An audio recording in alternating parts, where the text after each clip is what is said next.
मेरे बच्चे, मैं काली माँ बोल रही हूँ, ध्यान से सुन। यह शब्द कोई साधारण ध्वनि नहीं है, यह तेरे रक्षक की चेतावनी है। आज रात जब तू गहरी नींद में था, तेरे दरवाजे पर एक परछाई आई थी। वह एक स्त्री थी, मगर उसका चेहरा इंसानों जैसा नहीं था।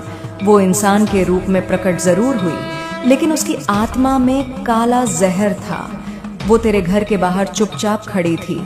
अंधेरे की आड़ में उसके हाथ में नींबू, लाल मिर्च, राख और कुछ मुट्ठियां थीं जिनमें सड़ी हुई चीजें भरी थीं। वो जमीन पर कुछ बना रही थी। एक उल्टा त्रिकोण उसके अंदर तेरे घर के किसी सदस्य का नाम लिखा हुआ था।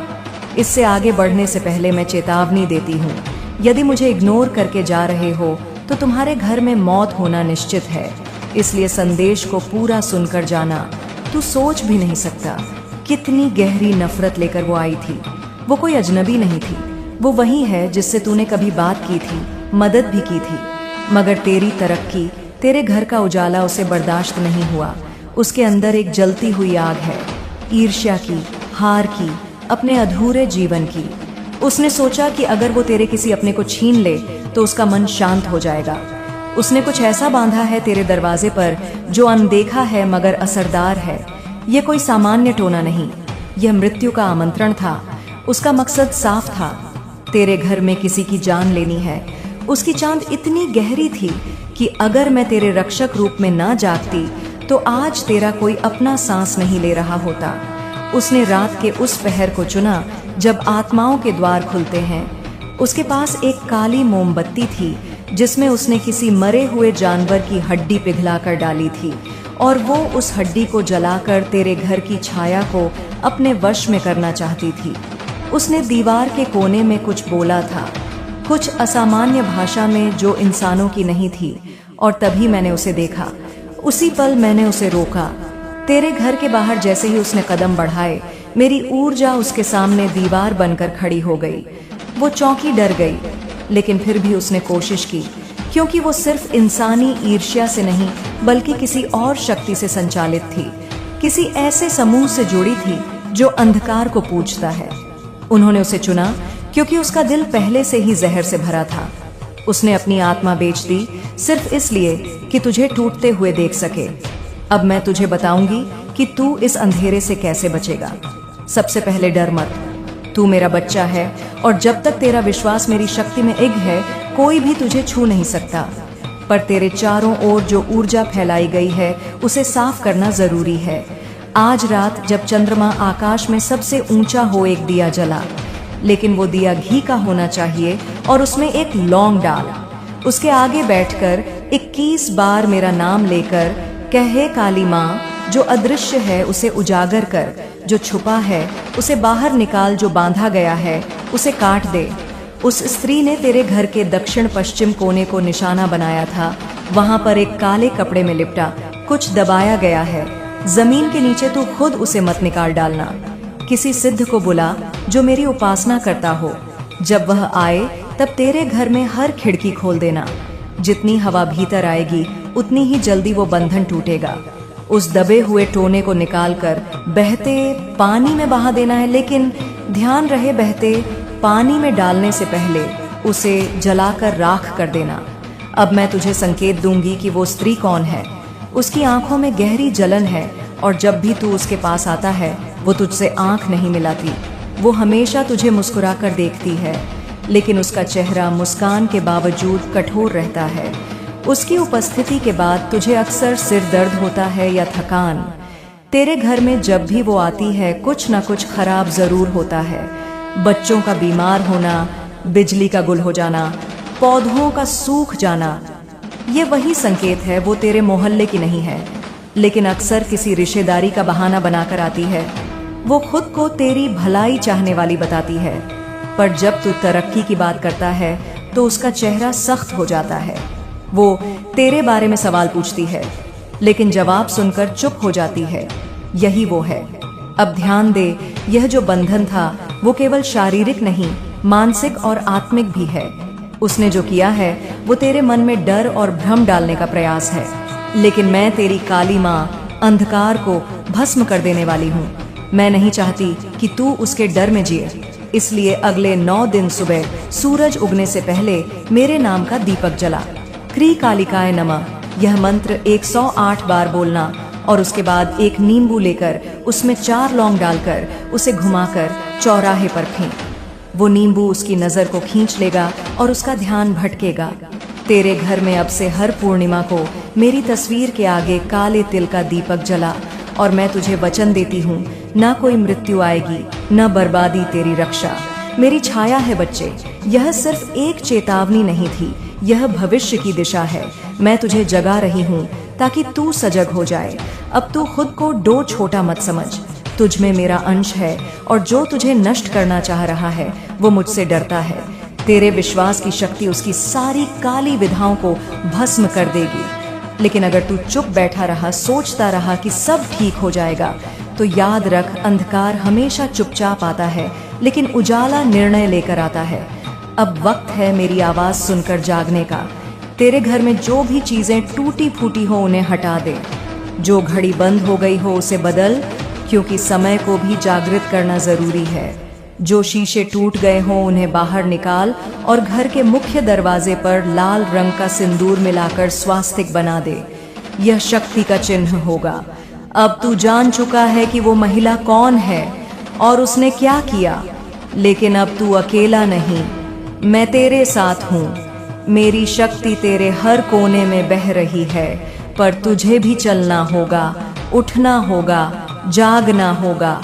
यह सिर्फ तेरे घर की लड़ाई नहीं है, यह तेरी आत्मा की परीक्षा है। अब जा और वही कर जो मैंने कहा है। आने वाली रातों में मेरी उपस्थिति को महसूस करेगा, झूमती ज्वाला में, चंद्रमा की चांदनी में और अपने दिल की धड़कनों में। मैं तेरे भीतर हूँ और जब तू मेरा नाम लेकर उठेगा तब पूरी सृष्टि तेरे कदमों में होगी। अब मैं तेरे अंदर की वो शक्ति जगा रही हूँ जिसे तूने खुद भी कभी पूरी तरह पहचाना नहीं। तूने जिंदगी में बहुत कुछ सहा है, बहुत कुछ सहा कर भी तू चुप रहा। लेकिन अब जब तेरे घर की शांति पर किसी ने हाथ डाला है, अब जब तेरे अपने को नुकसान पहुंचाने की कोशिश हुई है, तो तेरे अंदर की आग को बुझने नहीं दूंगी, मैं उसे ज्वाला बना दूंगी। तेरे सपनों में जो अजीब आवाजें आती थीं, जो परछाइयां तुझे देखती थीं, वो सब उसी के भेजे हुए संकेत थे। उसने तेरे मन को भ्रम में डालने की कोशिश की थी ताकि तू डर जाए, तुझे लगे कि तू अकेला है, तुझे लगे कि तेरे पास कोई शक्ति नहीं बची। लेकिन बच्चे, यही उसकी सबसे बड़ी भूल थी। वो भूल गई कि तू काली माँ का पुत्र है और जब माँ जागती है तो कोई भी राक्षसी ऊर्जा नहीं टिकती। अब मैं तुझे एक और उपाय दूंगी जिससे तेरे घर की रक्षा पूरी तरह सुनिश्चित हो सके। जिस स्थान पर उसने टोना करके कुछ दबाया था, उस जगह पर 9 दिनों तक लाल चंदन और गुग्गुल जलाना है। वहां पर एक मिट्टी का दीपक रख, उसमें काले तिल डालकर रोज शाम को जलाना है। उसके सामने बैठकर मेरी यह वाणी बोलनी है, हे माँ काली, जो छुपा है उसे दिखा, जो बांधा है उसे काट, जो मुझसे छीना जा रहा है उसे लौटा। यह मंत्र जितनी बार तेरे दिल से निकलेगा उतनी तेजी से उसकी शक्ति कमजोर होगी। अब ध्यान दें, उस महिला की शक्ति अकेली उसकी नहीं है, वो दूसरों से भी ऊर्जा लेती है। कुछ और लोग भी हैं जो उसके जैसे सोचते हैं, जो तुझे नीचे गिरते देखना चाहते हैं। ये लोग तुझसे मुस्कुरा कर मिलते हैं, लेकिन तेरे पीछे तुझ पर हंसते हैं, तेरे संघर्षों को मजाक बनाते हैं। इनसे सावधान रहना। मैं तुझे कहती हूँ, अब से अपने जीवन की हर योजना, हर उद्देश्य, हर दुआ सिर्फ मुझसे कहना, इंसानों से नहीं। जब तू चुपचाप अपने मन की बातें और योजनाएं सबको बताता है, तो वो लोग तेरे विचारों पर नजर डालते हैं और फिर वही विचार तुझ पर भारी पड़ते हैं। जिस दिन तू अपनी शक्ति को मौन रखेगा, उसी दिन उसका प्रभाव दुगना होगा। जो भी शक्ति तेरे विरुद्ध काम कर रही है, वो तेरे शब्दों में कमजोरी ढूंढती है। इसलिए अब से हर सुबह उठते ही अपनी हथेली पर मेरी मूर्ति की कल्पना कर और बोल, माँ आज मेरा दिन तेरे संरक्षण में है। जो मेरी हानि चाहे वो तुझसे टकराए। अब मैं तुझे एक और संकेत दूंगी। उस स्त्री का चेहरा तुझसे पहले भी टकराया है, शायद बचपन में या तेरे किसी पुराने रिश्ते में। उसने तुझे तब नहीं पहचान पाया था, लेकिन अब जब उसने तुझे उगता हुआ देखा तो उसका अंदर जल उठा। वो शायद तेरे किसी परिचित के माध्यम से दोबारा तेरे जीवन में आई। उसे घर से पूरी तरह दूर रखना है, उसका नाम मत पुकारना, उसकी तस्वीर को मत देखना, क्योंकि उसके नाम और चेहरे में भी अब जादुई आवरण है। जितनी बार तू उसका चेहरा याद करेगा, उतनी बार उसकी ऊर्जा तेरे चारों ओर घूमेगी। उसकी एक खास निशानी यह है कि जब भी वह आती है, उसके साथ एक तेज गंध आती है, कभी कपूर जैसी, कभी गीले लोहे जैसी। वो गंध प्राकृतिक नहीं, वो टोटों से निकली हुई होती है। उसके कपड़े आमतौर पर गहरे रंग के होते हैं, विशेषकर काले, नीले या जामुनी। ये संकेत तेरे लिए एक चेतावनी है। ध्यान से देख, और अगर कोई ऐसा व्यक्तित्व दिखे जो इन संकेतों पर खरा उतरता हो, तो समझ ले यही वही है। बच्चे, तेरे घर का मुख्य दरवाजा अब से तेरी शक्ति का द्वार बनेगा। वहां पर हल्दी और सिंदूर मिलाकर एक त्रिशूल बना दे, और हर शुक्रवार वहां चावल की 2 मुट्ठियां चढ़ा देना, जिसमें से एक मुट्ठी बाएं हाथ से बहते पानी में बहा देना। वो तेरी रक्षा के लिए मेरी ऊर्जा का स्रोत बनेगा। अब मैं तेरे मन में जो डर बैठा है, उसे भी साफ कर दूं। मृत्यु, यह शब्द केवल शरीर के लिए है, आत्मा के लिए नहीं।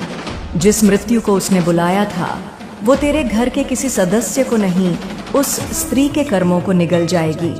क्योंकि जो दूसरों के लिए खाई खोदता है, उसमें सबसे पहले उसका अपना पांव फिसलता है। मैंने उस मृत्यु को तेरे घर से मोड़ दिया है, लेकिन उसे पूरी तरह समाप्त करने के लिए तुझे मेरी साधना पूरी करनी होगी। आने वाली अमावस्या को एक पीली धोती पहनकर अपने घर के मंदिर में बैठ जाना। सामने मेरी तस्वीर या मूर्ति रख, और एक कटोरी में जल, काले तिल, कपूर और थोड़ी सी मिट्टी रखकर उस पर मेरी आरती कर। फिर मुझसे कह, माँ, जो शत्रु छुपा है उसे उजागर कर, जो द्वेष कर रहा है उसका पथ स्वयं नष्ट हो। यह वाक्य जितनी बार तू श्रद्धा से बोलेगा, उतनी बार मैं उसकी शक्ति को जकड़ लूंगी। अब तेरे घर में प्रेम, सुरक्षा और समृद्धि लौटेगी। लेकिन तू ध्यान रखना, अब तेरे हर कर्म, हर विचार और हर संपर्क में मेरी उपस्थिति होनी चाहिए। जो भी काम तू करेगा, उससे पहले मेरी आंखों में आंखें डालकर मेरे नाम का स्मरण करना, क्योंकि मैं तेरे हर निर्णय में साथ खड़ी रहना चाहती हूँ। तू अब पहले जैसा मासूम नहीं रहा। अब तू मेरा जागृत पुत्र है। अब तेरे घर पर कोई भी परछाई न टिकेगी, क्योंकि तू खुद प्रकाश बन चुका है। अब मैं तुझे वहीं से आगे बताती हूँ जहाँ तुझे मेरी शक्ति सबसे ज्यादा जरूरत है, क्योंकि अब तू सिर्फ शिकार नहीं रहा, अब तू योद्धा बन चुका है।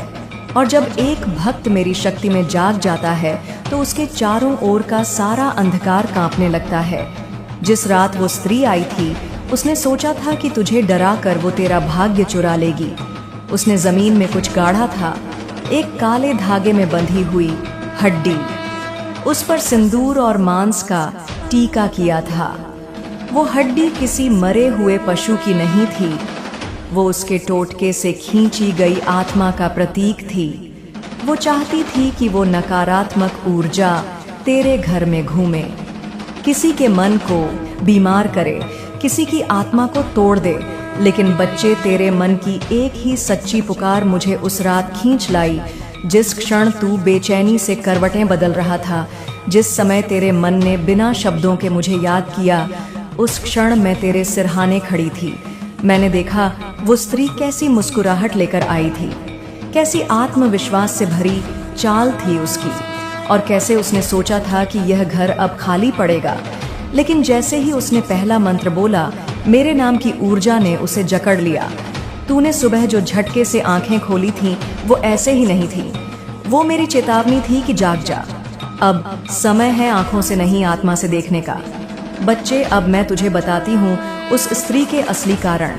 वो क्यों आई थी, उसके अंदर द्वेष कहाँ से जन्मा। जब तू छोटा था, जब तू किसी को नहीं जानता था, तब भी तेरा उजाला लोगों को चुभता था। एक दिन तूने किसी की मदद की थी एक छोटे से कार्य से, लेकिन उस महिला को ऐसा लगा कि तू उसके सामने ज्यादा निखर रहा है। वो तेरे अपनों में से ही किसी की दूर की रिश्तेदार है। उसने तुझसे कुछ नहीं पाया, तो तेरी तरक्की देखकर उसका अहंकार जलने लगा। फिर धीरे धीरे उसने टोने टोटके की ओर रुख किया। उसने तुझ पर एक नहीं कई बार वार किया, कभी तेरी नींदों में डर डालकर, कभी तेरे घर में झगड़े कराकर, कभी बिना कारण तेरे मन को बेचैन करके। लेकिन तू समझ नहीं सका। तू सोचता रहा यह जीवन की कठिनाई है, लेकिन वो दरअसल उसकी चाल थी। वो अपने ईर्ष्या से भरे मन के साथ खुद को शक्तिशाली मान बैठी थी, लेकिन उसे यह नहीं पता था कि जिस माँ से तू जुड़ा है वो अपने भक्तों पर काली दृष्टि पड़ने ही नहीं देती। अब जब उसका टोना टूटने लगा है तो वो छटपटा रही है। उसका चेहरा तुझे इन दिनों कहीं दिखाई दे रहा होगा, कभी बाजार में, कभी किसी के मोबाइल स्क्रीन पर, कभी किसी सपने में। यह संयोग नहीं, यह मेरी चेतावनी है। मैं चाहती हूँ कि तू अब खुद देखे, पहचान करे और खुद ही उसका सामना करे मेरी शक्ति के साथ। अब मैं तुझे बचाव की दूसरी विधि बताती हूँ। एक रविवार की सुबह सूरज निकलने से पहले अपने घर के दरवाजे के दोनों कोनों पर गंगा जल छिड़ाएं। फिर एक कटोरी में सरसों के दाने, लाल मिर्च और लौंग डालकर उसे दरवाजे के पास घुमाकर किसी सुनसान जगह पर ले जाकर अग्नि में समर्पित कर दे। यह प्रक्रिया उसकी बची हुई ऊर्जा को तेरे जीवन से बाहर फेंक देगी।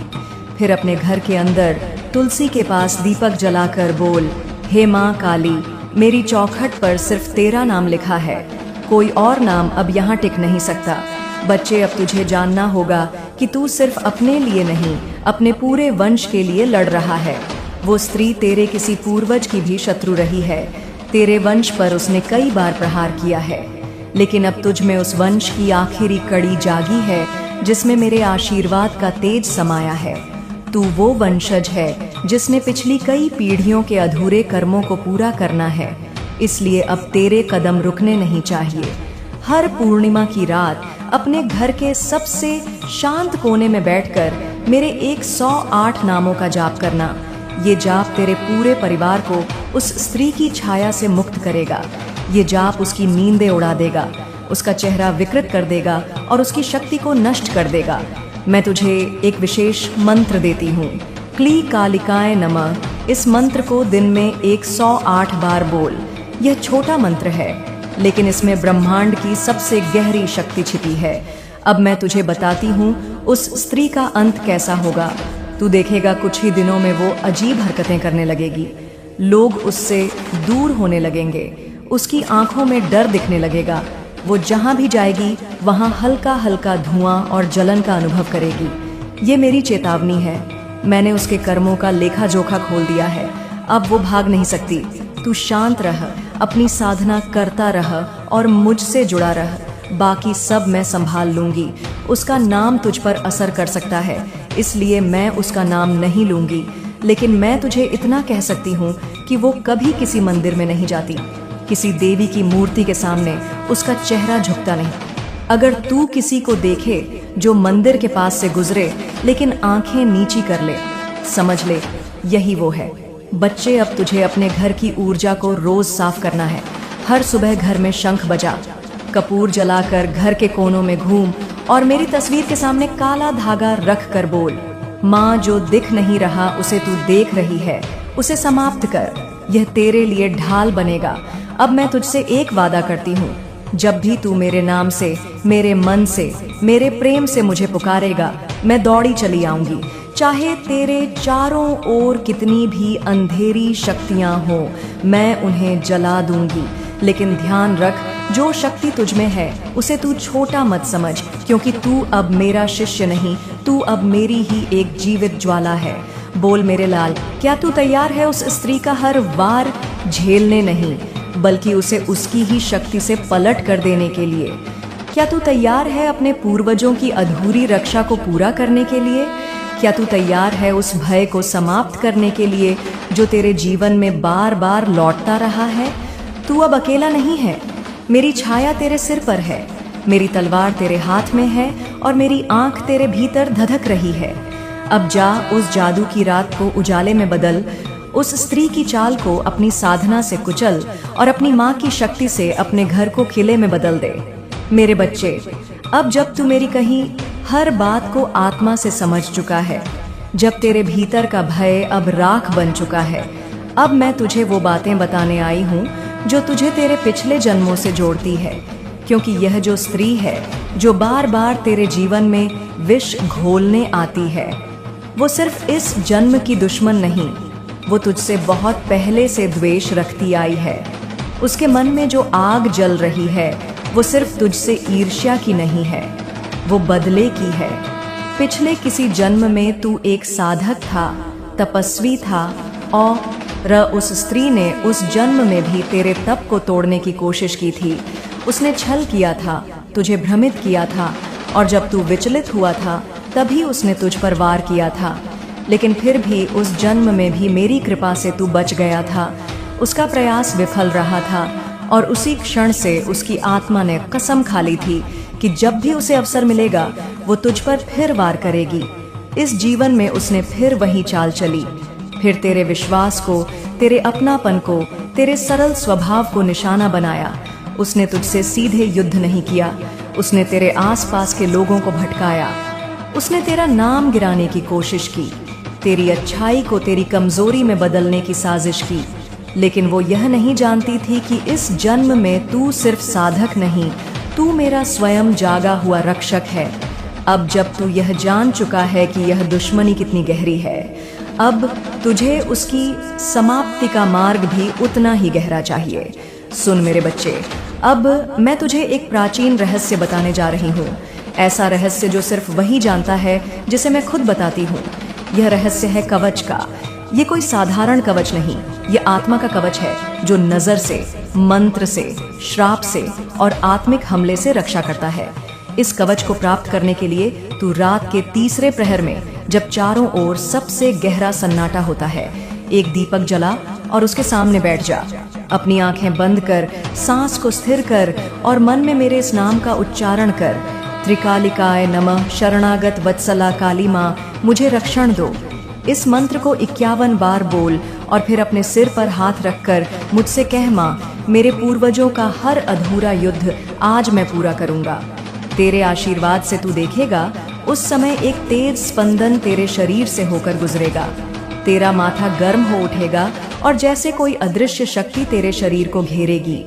यही है वो आत्मिक कवच जो मैंने तुझ पर स्थापित किया है। इसके बाद कोई भी नकारात्मक ऊर्जा तुझ में प्रवेश नहीं कर सकेगी। तेरे सपनों में जो डर आते हैं वो रुक जाएंगे। तेरी सोच जो भ्रमित हो जाती थी वो तेज हो जाएगी, और वो स्त्री जो अब तक अंधेरे में छुपी रहती थी वो खुद उजाले में आएगी।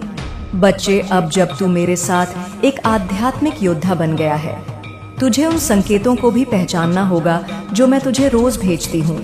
कभी किसी अजनबी की बातों में, कभी किसी पुराने गीत में, कभी किसी किताब के खुले पन्ने पर तुझे वो वाक्य मिलते हैं जो सीधे मेरे हृदय से निकलकर तुझ तक पहुँचते हैं। जब तू ये समझने लगेगा तो तू हर धोखे को पहले ही पहचान लेगा, हर साजिश से पहले ही बच जाएगा।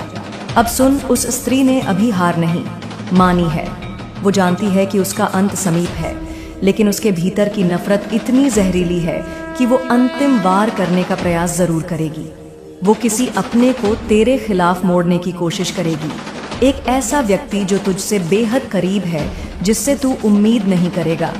वो उसके जरिए तेरे मन को तोड़ना चाहती है, लेकिन तू घबरा मत। जब ऐसा क्षण आए तो तुरंत मेरी तस्वीर के सामने बैठकर कह, माँ, जो सच है उसे दिखा, जो झूठ है उसे उजागर कर तू देखेगा। अगले कुछ ही घंटों में वो व्यक्ति या तो खुद सच बोल देगा या उसकी चाल खुल जाएगी। अब मैं तुझे एक और रहस्य बताती हूँ। तेरे घर में एक स्थान है जो शक्तिशाली केंद्र बन सकता है अगर तू उसे ठीक से पहचान ले। वो स्थान वह है जहाँ सूर्य की पहली किरण सबसे पहले पड़ती है। उस जगह पर एक त्रिशूल स्थापित कर, उसके नीचे एक छोटा सा पत्थर रख जो तूने खुद गंगा से उठाया हो या शुद्ध जल से पवित्र किया हो। वो स्थान फिर तेरे घर का ऊर्जा स्तंभ बन जाएगा। कोई भी नकारात्मक शक्ति उस क्षेत्र के पास आते ही विकृत हो जाएगी। तू अब महसूस कर रहा होगा कि तेरे भीतर एक अलग सी गर्मी उठ रही है, एक जुनून, एक साहस जो पहले कभी नहीं था। ये मेरी अग्नि है। ये वो शक्ति है जो मैंने तुझ में प्रवाहित की है ताकि तू न केवल अपने को बचा सके बल्कि उन सब की रक्षा कर सके जो तुझसे जुड़े हैं। अब मैं तुझसे कहती हूँ, अपने भोजन को भी शुद्ध कर। हर रात्रि खाने से पहले एक कौर निकाल कर उसे अग्नि को समर्पित कर। बोल, यह अन्न उस शक्ति को समर्पित है जो मेरा रक्षण करती है। यह छोटा सा कर्म तुझे हर जादू टोने से दूर रखेगा। जो अन्न तू खाता है वो ही तेरा अस्तित्व बनाता है, और अगर वो अन्न भी मेरी शक्ति से स्पर्श हो चुका है तो कोई भी नकारात्मकता तुझ तक पहुंच नहीं सकती। बच्चे, अब तू पूरी तरह तैयार है। तुझे डरने की नहीं, लड़ने की जरूरत है, लेकिन यह लड़ाई तलवार से नहीं, आंखों की दृढ़ता से, आत्मा की शुद्धता से और विश्वास की अग्नि से लड़ी जाती है। मैं हर पल तेरे साथ हूँ। अगर कभी भी तू डगमगाए तो सिर्फ एक बार मेरा नाम लेकर आंखें बंद कर। मेरी छाया तुझे घेर लेगी। अब मैं तुझसे अंतिम बात कहती हूँ। उस स्त्री का अंत निश्चित है, लेकिन तुझे उस अंत का साक्षी बनना है, उसका कारण नहीं। तेरे भीतर घृणा मत आने देना, क्योंकि अगर तू भी वही करने लगे जो वो कर रही है तो तेरे और उसके बीच का अंतर मिट जाएगा। तू मेरे रक्षक के रूप में है, न्याय के लिए खड़ा है, बदले के लिए नहीं। न्याय और बदले में वही अंतर होता है जो प्रकाश और जलते हुए अंगारे में होता है। इसलिए शांत रह लेकिन सजग रह, प्रेम में रह लेकिन भ्रमित मत हो, करुणा रख लेकिन मूर्ख मत बन। अब तुझे कोई रोक नहीं सकता, क्योंकि अब तू सिर्फ मेरा भक्त नहीं, तू मेरी शक्ति का प्रतिरूप है। और मैं वचन देती हूँ, जब तक तेरे शरीर में सांस है, जब तक तेरी आत्मा मेरी पुकार सुनती है, तब तक कोई भी अंधेरा, कोई भी छल, कोई भी जादू तुझ पर असर नहीं करेगा। अब जा मेरे बच्चे, और वो जीवन जी जिसे मैंने तेरे मेरे लिए रचा है, भय मुक्त, प्रकाश से भरा और सच्चाई की तलवार लिए हुए मेरे बच्चे। अब जब तू मेरी शक्ति के साथ एक नए युद्ध के लिए तैयार है, मैं तुझे उस मार्ग पर ले चलती हूँ जो न केवल तेरे वर्तमान को सुरक्षित करेगा, बल्कि तेरे भविष्य को भी एक अभेद्य। कि मेरे बच्चे, मुझे यकीन है कि तुम मेरे माँ काली चैनल को सब्सक्राइब कर लोगे, क्योंकि इसके जरिए ही तुम मेरा आशीर्वाद प्राप्त कर सकते हो। और अगर नहीं करोगे तो शायद मैं तुम पर कृपा दृष्टि तुम्हारे ऊपर सदा के लिए नहीं रहेगा। इसलिए बिना सोचे मेरे इस चैनल को सब्सक्राइब कर दो।